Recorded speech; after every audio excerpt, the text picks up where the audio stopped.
Um, we are very blessed and fortunate today to have in our midst Benjamin Watson.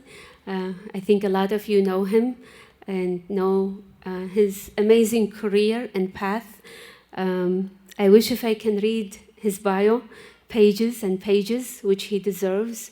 But one of the things I like to do often to share something personal about our speakers.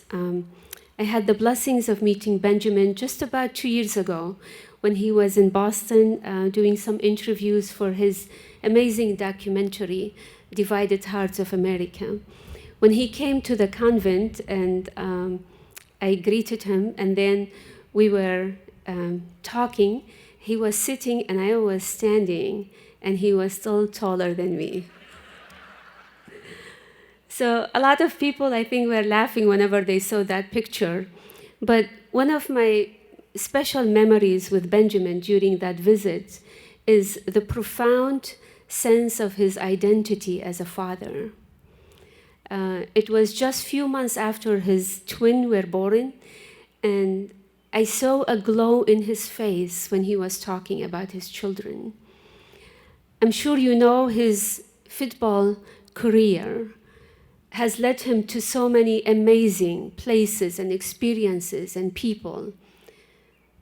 But reading about Benjamin and knowing him personally, his identity as a father of his beloved children and as a husband and head of his household as a Christian man, devout Christian man, I feel that sense of identity of his fatherhood and his love for children, which it's so beautiful that we see it in the way that he defends life and speak about the pro-life mission.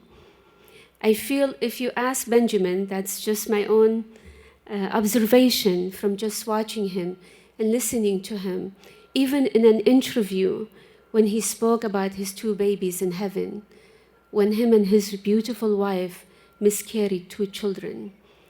In general, miscarriage is like a silent pain. Not too many people know how to talk about it. Not only women, but men as well. So I was just so touched watching Benjamin speaking about the pain of losing his 2 babies at very young age. These were the reasons behind my discernment of wanting Benjamin to come here as a faithful man, as a devout husband, and loving father. I believe that Benjamin's identity as a father and his love for children is the greatest trophy that he has ever received. And that's the reason I wanted him to come and to share that joy, that love, and that faith with all of you. Thank you, Benjamin, for making the trip to be with us. We are so blessed to have you.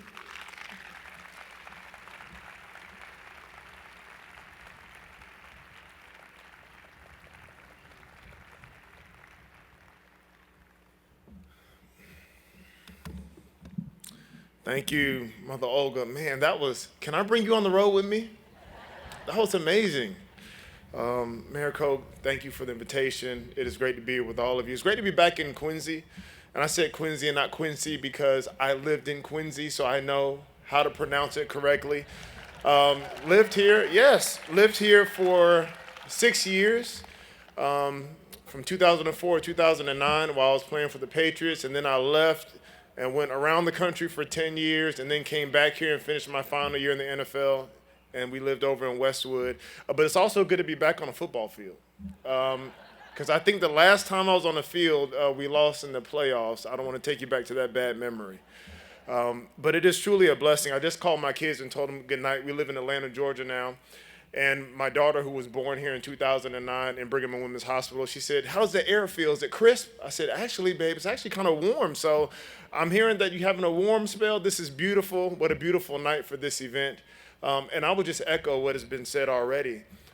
Just the fact that it's important that we are here. It's important that we are standing for life, but not only for life, but we are standing for mothers that are in certain situations of crisis, making decisions, that we're standing for fathers who are in a place of uncertainty, that we are standing for communities. our communities, our nation, our neighborhoods are only as strong as our families. And so it's vitally important that we be people who support the family. I can remember being drafted here to New England in 2004, and I went to college at University of Georgia. I grew up in Virginia, lived in South Carolina, and when I was drafted to New England, I had no idea where New England was. No idea. Didn't own a winter coat. And we had 80-something inches of snow that year. I remember with my parents pulling out a map saying, where is New England? I don't see anywhere where it says New England on it. People are like, you going to New England? That's great. I heard they won the Super Bowl. They're really good. But where is New England? And so New England, this area of the country really has a special place in our heart. And as Mother Olga mentioned, I met her a couple years ago while I was filming, executive directing a documentary. And I was overwhelmed by her warmth and also the fact that although she is a self-proclaimed short woman, she gets things done that giants don't get done. And so when she asked that I would come, the answer was a simple, what time you need me to be there? One of the exciting things that I thought about when I was drafted here, and I'd never been past Washington, D.C., and once I made my way up to New England, was one of my favorite movies is a movie called Glory. Glory. Glory is a movie about the 54th Massachusetts Regiment. It was an all-black, 1,000 men volunteer regiment in the Civil War that was solely African-American, and they gathered the 54th Massachusetts to go and ship them off to go fight in the Civil War. And in the movie Glory, it kind of culminates in this time where they are attacking Fort Wagner in South Carolina. And if you can remember that movie at all, Denzel Washington's in it. For you women, go ahead. Yeah, it's okay. It's a church event, but I know. Denzel Washington's in it. Morgan Freeman's in it. Several other well-known actors are in it. And at the end of the movie, they needed one regiment who was going to volunteer to go attack Fort Wagner. Now, that regiment knew that they were going to face mass casualties, whoever was going to attack this fort. Because this fort was a Confederate fort, and it was well fortified. They had been held up in there for a long time, but it was a pivotal place that needed to be taken by the Union when we talk about the outcome of the Civil War. So they said, who's going to take this fort? Who's going to be the courageous group of men to do this? And the 54th raised their hand and said that they would go. They would lead the charge, the Union charge on Fort Wagner. And so the morning of the attack, the men wake up after a long night, I'm sure, of praying, of deliberating, of spending time together, what they knew was probably going to be their last time seeing each other. And they wake up early in the morning and they get dressed and they get their arms ready and they start marching out of the Union camp toward Fort Wagner. And all the other soldiers are lining the way, much like the lines on this field. The other soldiers in the camp are lining. All of the other regiments, mostly white regiments, were lining. And this all-colored regiment was marching through on their way to Fort Wagner. And there's dead silence. And at one point, somebody says, "Go get him, 54th!" in so many words. And everybody goes crazy, and they start cheering for this regiment. They march out proudly onto what was probably going to be certain death. Everybody's cheering. So they get to Fort Wagner, and they start picking up their pace, and then the arms start firing, and people start falling down in the sand, and there's death and blood all around them. And at some point, when they get close to the fort, General Shaw is killed. He's the leading general. And then the flag bearer is shot, and the flag of the United States of the Union Army falls down onto the sand. And if you remember in the movie, there is utter silence at that point. And Denzel, who was playing Sergeant William H. Carney, he yells, he goes up, he grabs the flag, tells them to let's go, and everybody gets up and charges the fort, and they make it into the fort, and they make it pretty far, but eventually many of the men in the 54th of Massachusetts die. The fort was finally taken about 2 months later, so they made a difference, but it wasn't that day that they made a difference. They made a difference a couple months later when that fort fell, and as we know, the Union ended up winning the Civil War. But that brave gentleman, Sergeant William Carney, who picked up the colors of the United States at that time, he won the Medal of Honor. In fact, he was the first African American to win that distinct honor for being able to bring the colors of the Union Army and of his regiment back from the battlefield, even though he was severely wounded. Those men that day were battling for life.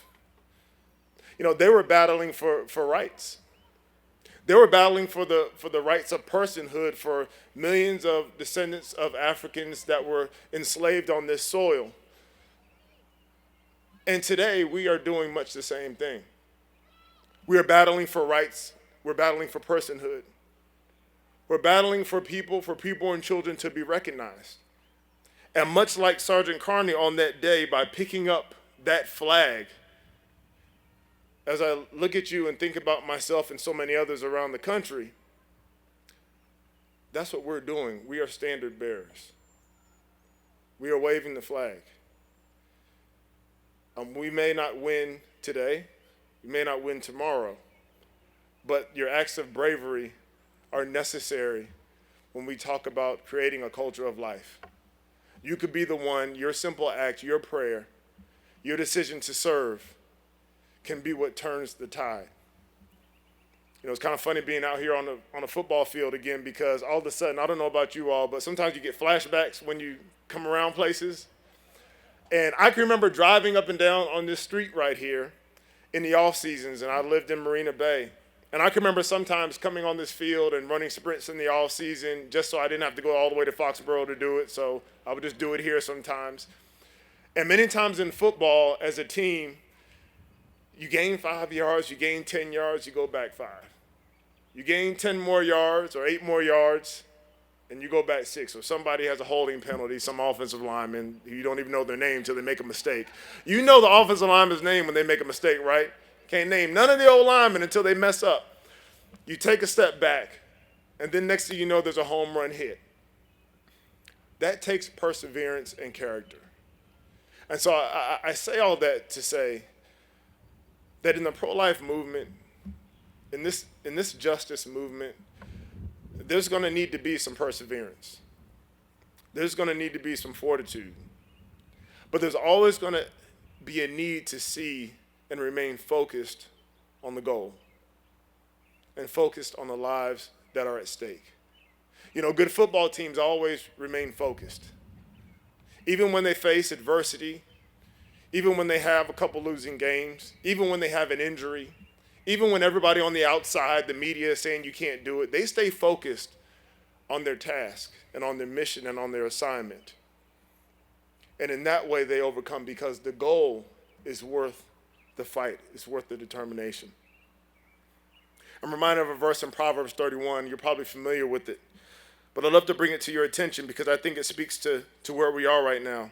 Proverbs 31, as many times you talk about the Proverbs 31 woman, there's all these characteristics of a woman. But at the beginning of that chapter in Proverbs, I believe that there's a charge to the men in the room.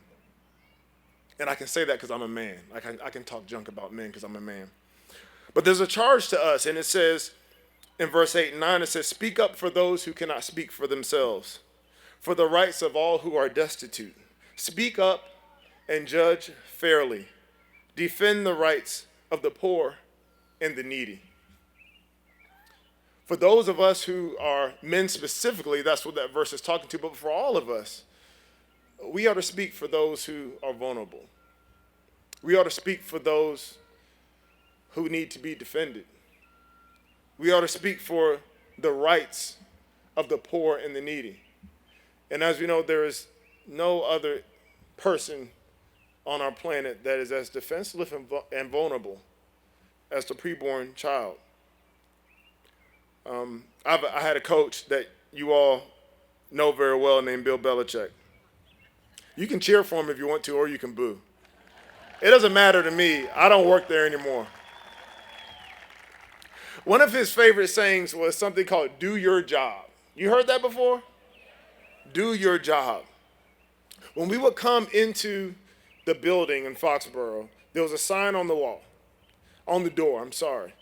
And one of the things that it said was, do your job. It said, pay attention, put the team first, all these sorts of things. It's ingrained in my memory. I can't get rid of it. But one of the things it said was do your job. And when everybody does does their job, that's when great things happen. People ask a lot of times, what was the magic that happened in Foxborough? I mean, well, we had a guy named, Tom Brady that helped tremendously. But part of the situation that we had there was that everybody just did what they were supposed to do. There wasn't infighting, there wasn't rivalry, there wasn't hatred amongst teammates, there wasn't, you got the glory, but I should have got the glory. There was none of that. It was just do what you're good at. Just use the abilities God has given you. He's given you an ability to speak. Defend the rights of the vulnerable with your voice. He's given someone else land and infrastructure and an ability to wheel and deal. And so maybe for you, it's, you wheel and deal in resource centers and you provide those sorts of opportunities. Maybe you're in the faith department and you are clergy. Do your job in telling people what God would have to say about this situation. No, just do your job. And there need not be any rivalry between us if we're all going the same direction. There need not be rivalry between Protestant and Catholic. There need not be rivalry between this center and this center over here. There need not be that, because when we're doing our job and we're focused on the task at hand and the goal, which is to see a healthy, thriving family, a young person, man, woman, and child, we get there faster when we get there together. I always like to look at the problems. And so it's important that we always refocus. And so for me, this helps. It may not for you, but I'll just put this out there. In the state of Massachusetts, there are about 19,000 abortions per year. About 20% of pregnancies, that would be 1 in 5, end in abortion. Right before we moved from here 2 months ago, the Massachusetts legislature expanded access to 16-year-olds without parental consent. It also expanded abortion past 24 weeks. And so it was said earlier, but to be in this movement and a part of this in this state is tough. And I know many of you have found it to be difficult. But light shines brighter in a dark room. A recent news article said that according to the U.S. Census report, the birth rate in America has hit its lowest since 1979. It said that the U.S. birth rate has fallen every single year since 1991. 3.6 million children were born in 2020, which is historically low. But when you look at the fact that 860,000 abortions have happened year after year of the last few years, you realize that compared to the number of children born, 25% of those would be aborted. We need people to do their job. The United States is one of 7 countries that allows elective abortion after 20 weeks. If anybody knows the other 6, I'll tell you: Canada, China, Netherlands, North Korea, Singapore, and Vietnam. I don't tell you all these things to be Debbie Downer or to discourage anyone. But it's always important to know the battles that you fight. It's important to keep your head down and keep going, but it's important to know what are the obstacles, what's it going to take, what's at stake. Sometimes people ask me, and I will ask you, to remind yourself about why human dignity and why this pro-life issue is important to you. Because what I found for myself sometimes and what I found for other people is sometimes you just get going and you forget to remind yourself of the why. Like, why is this important? Is it important because, your friends do this and this is just what we do? Maybe it's important because you're sitting here and you've had personal experience with either miscarriage or abortion, or maybe both. Maybe there's pain there. Maybe you had a sister or brother that was involved. Maybe you're missing a family member because of this. Maybe it's because of your faith. What is it for you? I recently had a conversation with a guy who was about my age, 22 years old. And he's very, very successful in what he does. Very, very successful. He's from the South, grew up in a family that, was people of faith, and he just knew that this issue, it's like, duh, of course, pro-life. But he mentioned to me a certain time when it clicked for him.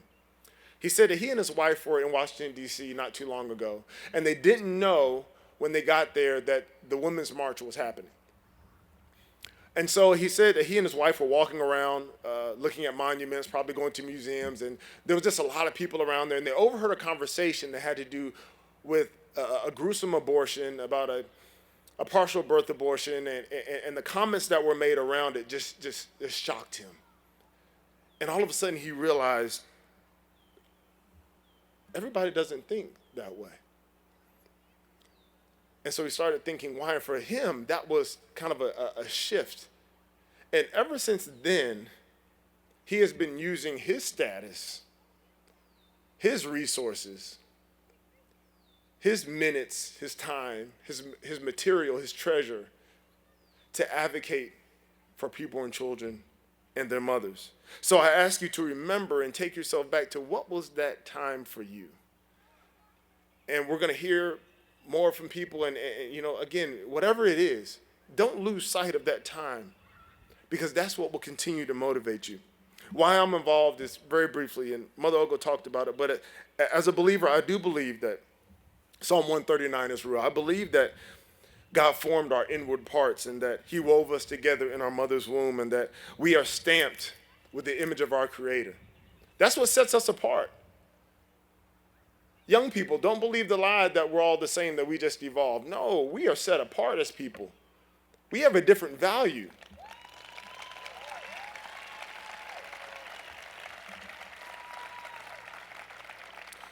And don't be afraid to say it. Culture is going the other direction. It always has. This is not new.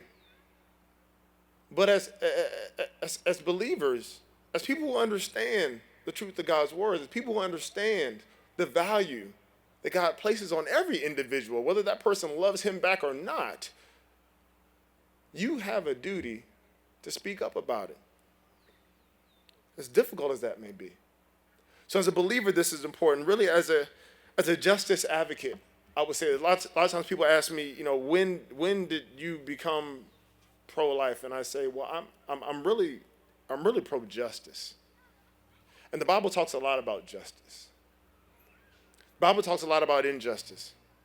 But the Bible talks a lot about, again, as I talked about before, protecting the vulnerable. And I believe that this is a justice issue.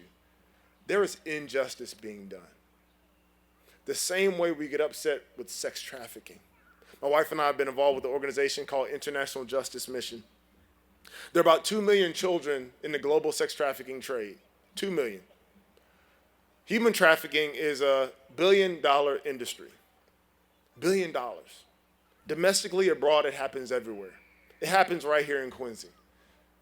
But specifically, when we talk about vulnerable children in trafficking, we've taken trips places. We've seen it here in the United States. It saddens you, it depresses you, turns your stomach, all those sorts of things. But that's a justice issue. How do we protect those vulnerable children? To me, it's the same thing with the issue of abortion. Also, as a father. So we have 7 children. Yeah. Don't clap. Pray for us. Don't clap. Pray for us and donate. We got married in 2005, and we waited 3 years just to see if we liked each other, if I wanted to return her to sender. Yeah, right. I was the one that was the problem. And then we went straight 2-minute drill. We had 4 kids in 4.5 years.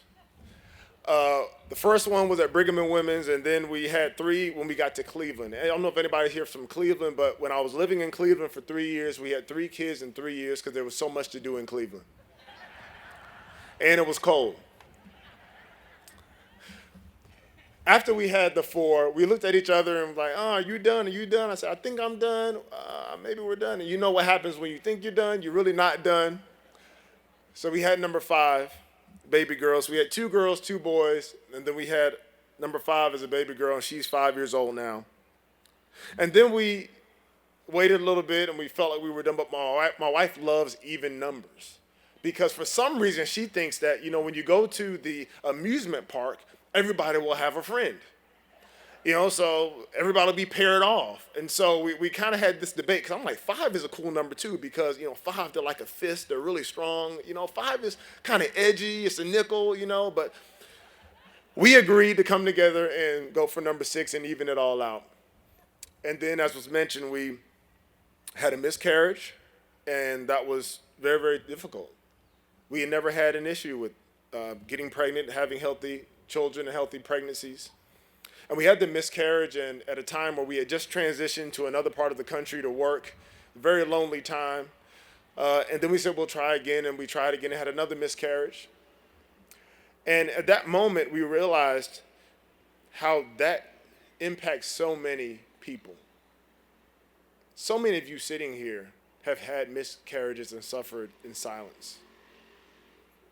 We don't quite know, as brothers and sisters, how to deal with that loss. And so through that process, we were able to find others who had dealt with it and kind of come together, but also realize that that life mattered too. And even though we didn't get to hold our child because we didn't know it was two girls, was very, very, very tiny, her life still mattered. She was still made in God's image.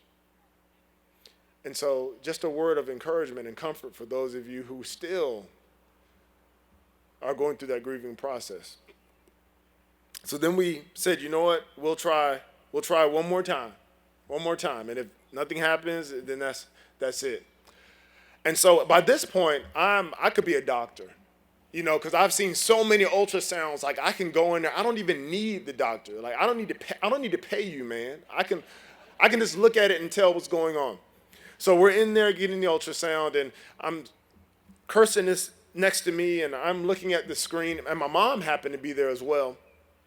And I'm looking at the screen, and I'm like, first of all, we were scared that there wasn't a baby.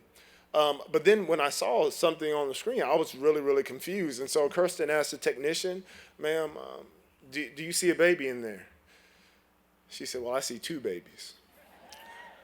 At that point, my knees got weak. I had to take a break. I went out. My mom took her shoes off because she wanted to start shouting, praising God. So we had identical twin boys, Asher and Levi. I called them Typhoon and Tornado because they're tearing everything up. But for me as a father, I know that a father's job is to empower his daughters and also to challenge his sons. It's been said that a father will be his daughter's first love and his son's first hero.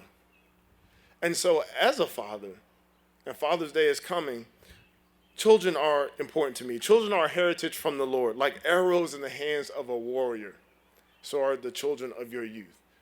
I like to think of our children as really as arrows to pierce a culture, going to a place that we may never see. Even as I stand here, I'm going places that my parents never went. And our 7 children, your children, will go places that you will never go. As a father, as a mother, it's your job right now to equip them, to sharpen them like arrows. I'm not a hunter, but I do know that a sharp arrow pierces much more efficiently than a dull one. And so as a pro-life community, as people who care about life, how are we equipping and sharpening our young people? I love the fact that the movement is getting younger. I've had an opportunity to be at several pro-life events, one of which is the March for Life. And it's incredible to see so many young people that are coming out, that are getting involved, that are understanding the importance of this from a cultural perspective. 75% of women say that they would prefer to parent if their circumstances were different. And so the final piece that I just want to add is, how are we coming alongside of that 75%? What are the tangible ways that we are standing with and beside and interlocking arms with that 75% that want to parent but because of circumstances decide that they can't? My wife loves, anybody familiar with Magnolia, Chip and Joanna Gaines? Yeah, y'all spend a lot of money on that too? Oh, they got a clap. Oh my goodness. Taking all my money. I came home one time from work, and my wife decorates. We've moved around a lot, and so sometimes it's difficult to say, okay, we're going to decorate. We know we're going to be here for 2 years, 3 years, 4 years. How much do I really want to make this house feel like home? But it's important to feel like home. Pictures up, all those sorts of things. So I come into the house one day, and there's this metal square plaque over the fireplace. And it's kind of rustic looking, and so I'm like, this looks like some of that Magnolia stuff, the silos, everything's got to be like steel and iron and all that type of stuff. If you don't know what I'm talking about, don't find out, because you'll get sucked in to the matrix. Anyway, on this sign, it says, do justice, love mercy, and walk humbly. Do justice, love mercy, walk humbly. If that sounds familiar to you, it's from a verse, Micah 6:8, that talks about doing justice. What does God require of us but to do justice, to love kindness or mercy, and to walk humbly? That's kind of the Watson family motto, the Watson family creed.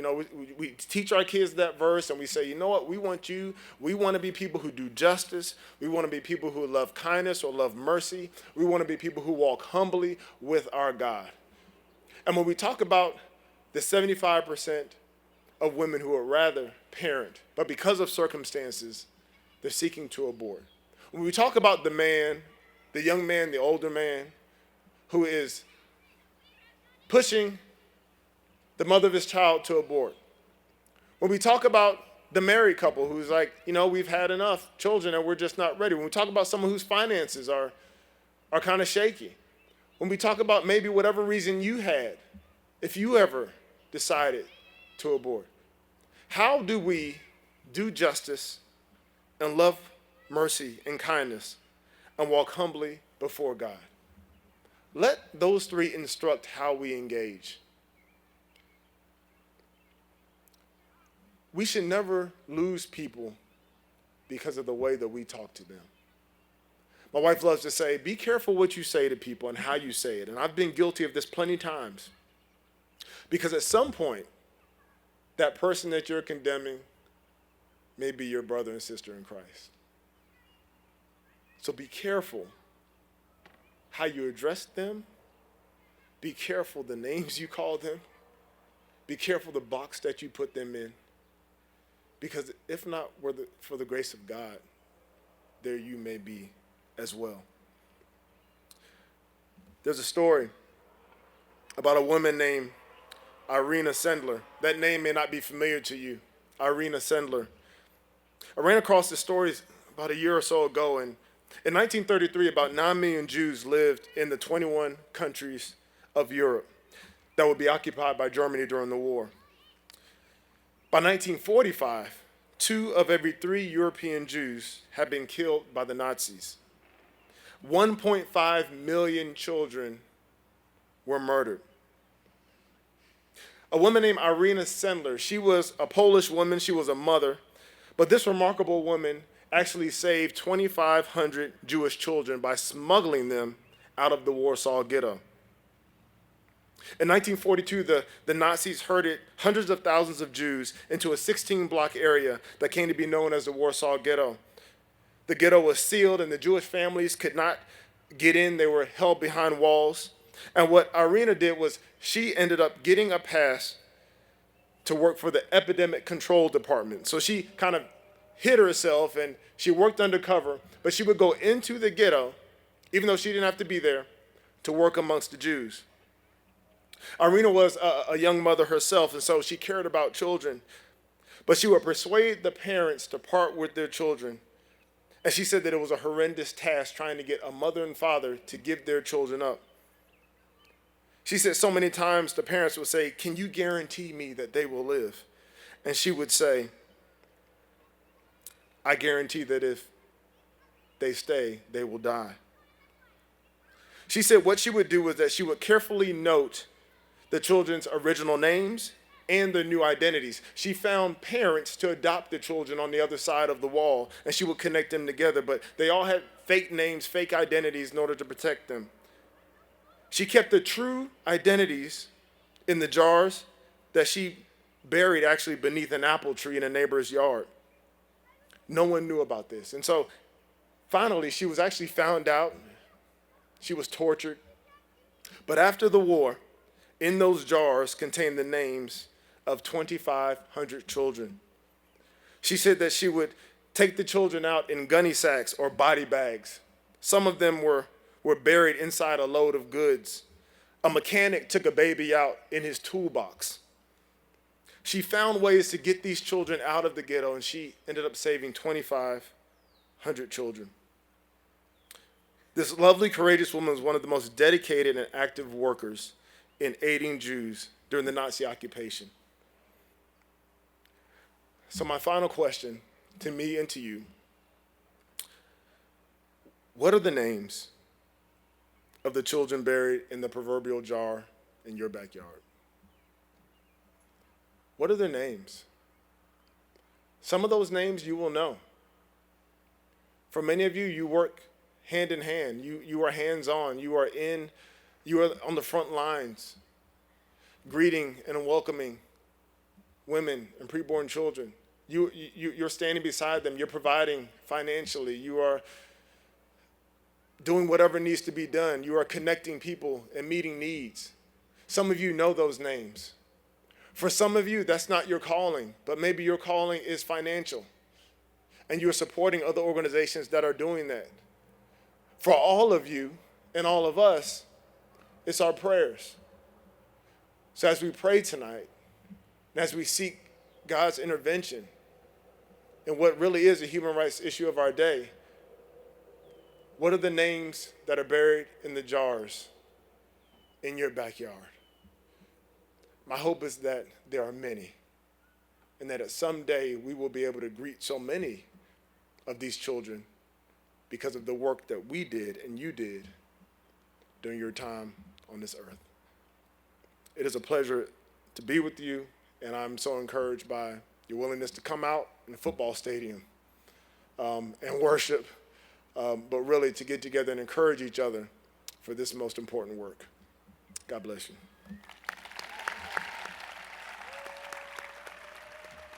Benjamin Watson, everybody. Woo!